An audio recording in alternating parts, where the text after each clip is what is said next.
Hello दोस्तों, आइए बात करेंगे इस वीडियो के अंदर कि फाइनली एएमएम के 9 के 9 उम्मीदवारों का जो रिज़ल्ट और परिणाम जो है वो आ चुका है। और क्या रहा, 7 सीटों पर तो जीत हुई है। कितने कितने वोट लाए, कितने ज़्यादा वोटों से जीत हुई और बाकी के जो 2 उम्मीदवार हारे उन्होंने कितने वोट हासिल किए, आइए एक-एक करके देखते हैं। लेकिन सबसे पहले हम बात करेंगे दोस्तों कि तेलंगाना के अंदर जो सरकार है वो तो तय है कि इस बार कांग्रेस की बनेगी, क्योंकि बहुमत भी उन्होंने हासिल कर लिया और उनके अच्छे से जो है वो सीट जो है वो उनके हिस्से में चले गए। लेकिन एक सवाल ये है, सबसे बड़ा सवाल ये है कि कांग्रेस जो इतने सारे सीटों पर जो उतारा था या इतने सारे सीट जो जीते, उनमें से एक भी मुस्लिम कैंडिडेट की जीत नहीं हुई है। वही इमरान प्रतापगढ़ी जो चिल्ला चिल्ला कर एएमएम के ऊपर हमला कर रहे थे और मुसलमानों के वोट के बारे में बातें कर रहे थे, आज उनसे पूछिए कि आपके पास, आपके खाते में क्यों नहीं एक भी मुस्लिम कैंडिडेट जीत कर पहुँचे हैं। पहली बात। दूसरी बात ये है कि जो लोग ये कहते हैं कि जहाँ पर एएमएम पार्टी जाएगी तो वहाँ पर जो है सबसे ज़्यादा नुकसान कांग्रेस को होगा, फ़ायदा बीजेपी को होगा। यहाँ पर भी एक बेस्ट एग्जाम्पल है, ज़बरदस्त मिसाल और उदाहरण है कि भाई यहाँ पर तेलंगाना के अंदर कांग्रेस भी आई, तेलंगाना के अंदर एमआईएम पार्टी पहले से मौजूद थी, तेलंगाना के अंदर जो है बीजेपी भी थी, तेलंगाना के अंदर बीआरएस भी थी, तेलंगाना के अंदर और भी पार्टियाँ थी। लेकिन यहाँ पर सबके बावजूद यहाँ पर जीत किसकी होती है, तो सरकार किसकी बनती है, तो यहाँ पर कांग्रेस की बनती है। तो ये बात तो तय है कि एएमएम मैदान के अंदर रहे या ना रहे, इससे कोई फ़र्क नहीं पड़ता कि भाई अगर कांग्रेस अच्छा पॉलिटिक्स करेंगे तो उनकी जीत होगी, चाहे वो कहीं पर भी चुनाव लड़े। तो ये जो एक एलिगेशन लगाते थे, ये जो हमला करते थे, बार बार इनके ऊपर झूठे इल्ज़ाम लगाते थे और जो नीचे तबके के जो मुस्लिम हैं उनके दिलों के ऊपर जो है एक तरीके का ये मुहर लगाने की कोशिश करते थे कि एमआईएम जो है वोट काटते हैं और बीजेपी का फ़ायदा होता है और नुकसान कांग्रेस को होता है। तो ऐसा कुछ भी नहीं है, ये इसका बेस्ट एग्जाम्पल है तेलंगाना के अंदर।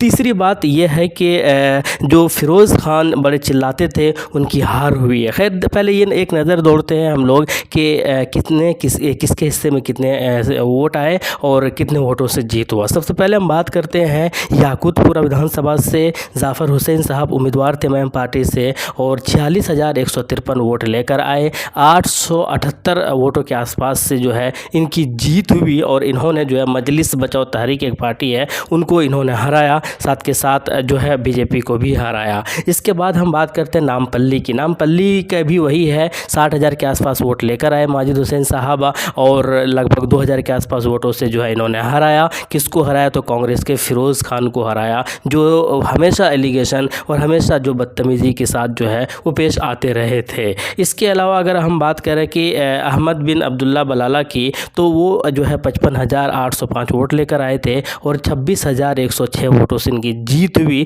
कांग्रेस को इन्होंने पटकनी दी थी, कांग्रेस दूसरे नंबर पर रहे थे। इसके बाद अगर हम बात करते हैं कौसर मोहिउद्दीन की, तो 83 लगभग 84,000 के आसपास इनके वोट आए थे और लगभग 42,000 से ज़्यादा वोटों से इनकी जीत हुई है। इसके बाद अगर मीर जुल्फ़िकार अली चार मीनार विधानसभा की अगर बात की जाए तो 49,103 वोट लेकर आए और 22,853 वोटों से जो है इनकी जीत हुई है और बीजेपी दूसरे नंबर पर यहाँ पर रहे थे और बीजेपी को हराया था। इसके अलावा हम बात करें अकबरुद्दीन ओवैसी की, 99,776 वोट लेकर आए, 81,660 वोटों से इन्होंने हराया। किसको हराया, तो बीआरएस को भी हराया, बीजेपी को भी हराया, कांग्रेस को भी हराया। इसके यानी यहाँ पर एक देखने वाली बात यह है कि दूसरे नंबर पर बीआरएस रहे थे जो कि 18,000 वोट लेकर आए थे। तीसरे नंबर पर बीजेपी के उम्मीदवार रहे जो कि 16,000 वोट लेकर आए। इसके अलावा हम बात करते हैं मोहम्मद मुबीन की। मोहम्मद मुबीन जो कि बहुत ही ज़बरदस्त कैंडिडेट थे, ये सब पहले से पता था। 89,451 वोट लेकर आए, ये 67,000 से ज़्यादा वोटों से इनकी जीत हुई है। तो आप समझ सकते हैं कि बहादुरपुरा ये विधानसभा से उम्मीदवार थे, तो दूसरे नंबर पर बीआरएस थे जो कि 22,000 के आसपास वोट लेकर आए थे। इसके ये जो उम्मीदवार थे ये जो है ये जीते हुए थे साथ के साथ। इसके अलावा जो 2 उम्मीदवार जहां से एमआईएम ने जो उम्मीदवार हारे हैं, तो उनमें से एक जो जुबली हिल्स से जहां से उम्मीदवार खड़ा किए थे एमआईएम पार्टी ने, तो वहां पर जो है जीत जो है बीआरएस की हुई है। और अब यहाँ से एक क्रिकेटर मोहम्मद अजहरुद्दीन भी खड़े थे कांग्रेस की पार्टी की तरफ से, वो जो है यहाँ पर हार गए हैं। और एएमएम की अगर बात की जाए तो चौथे नंबर पर रहे, मात्र 7,712 वोट लेकर आए। इसके अलावा अगर हम बात करें राजेंद्र नगर की, तो यहाँ पर जो है बीआरएस की जीत हुई है। और यहाँ पर एएमआईएम पार्टी की अगर बात की जाए तो स्वामी यादव जी को यहाँ से उम्मीदवार बनाया था, 25,670 वोट लेकर आए थे। तो ये जो टोटल 9 के 9 उम्मीदवारों का जो एक विश्लेषण था वो मैंने आपके सामने रखा कि कौन कितने वोट लेकर आए और कितने वोटों से इनकी जीत हुई और किस तरीके से जो है अगर हारे भी 2, क्योंकि 9 उम्मीदवार थे मैदान के अंदर, 9 में से जो है 7 पर जीत हुई, 2 हारे। लेकिन सवाल फिर से कई सारे खड़े हैं। मध्य प्रदेश के अंदर भी एमआईएम पार्टी वहाँ पर चुनाव लड़ी थी,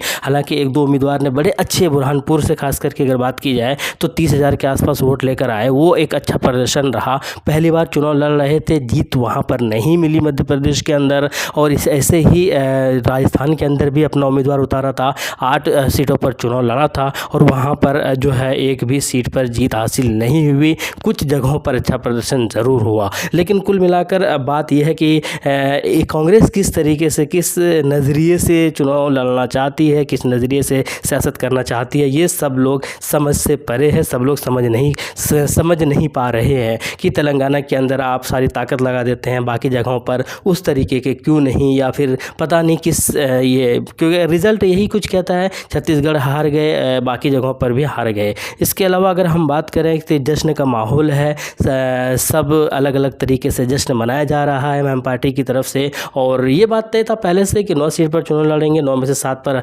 100% जीत होगी और बाकी 2 सीट पर तो इसलिए उम्मीदवार उतारे थे ताकि बीआरएस को आसानी हो। लेकिन सवाल फिर से वही है कि बीआरएस के चक्कर में कहीं एमआईएम जो है थोड़ा सा अपने आप को नुकसान तो नहीं पहुंचाया? जी हाँ, बिल्कुल पहुंचाया। अगर बीआरएस को फ़ायदे पहुंचाने के बजाय ज़्यादा सीटों पर अपना उम्मीदवार उतारते तो फिर क्या सिचुएशन होता। देखो, एक तो तीसरी बात, चौथी बात ये भी है दोस्तों कि बीजेपी पहले सिर्फ 1 सीट पर जीती थी हैदराबाद के अंदर और इस बार 8 सीट पर जीत हासिल कर रही है। तो ये भी समझने वाली बात है कि कांग्रेस तो आ ही रहे हैं लेकिन साथ साथ बीजेपी को भी ला रहे हैं। ये भी होता है कि जहाँ जहाँ कांग्रेस आती है वहाँ साथ वो बीजेपी को लेकर भी आ जाते हैं, जैसे कि वैसे खुद कहते हैं, और वैसा ही कुछ एग्जाम्पल देखने को मिल रहा है यहाँ पर। तो ये एक जश्न का माहौल है एमआईएम के खेमे में ज़रूर, और पूरी तरीके से जश्न मनाया जा रहा है। इनके जो हेडक्वार्टर है एमआईएम के दारुस्सलाम, वहाँ पर भी पटाखे फोड़े जा रहे हैं, रैलियाँ निकाली जा रही है। कुछ लोग जैसे कि माजिद हुसैन साहब जैसे लोग जो है वो 2 रकात नफिल पढ़कर जो है खुदा का शुक्र भी अदा कर रहे हैं। और क्योंकि उनको पहली बार विधायकी मिली है, पहली बार वो जीत कर विधानसभा पहुंचने वाले हैं, तो अलग अलग तरीके से फ़िलहाल जश्न का माहौल है और वो इसी चीज़ के ऊपर फोकस किए हुए हैं। तेलंगाना के अंदर कांग्रेस का सरकार आ रहा है, बीआरएस एक बार फिर जो है वो फेल हो गए, 2 बार लगातार उनकी सरकार बनी थी, हैट्रिक नहीं लगा पाए और बहुत सारी चीज़ें हुई है। लेकिन कुल मिलाकर एमआईएम अपने 7 विधायकों को एक बार फिर से वापस कर पाए, ये एक बहुत बड़ा जो है सवाल का जवाब है। आपके क्या कहना है, कमेंट बॉक्स में बताइए। शुक्रिया।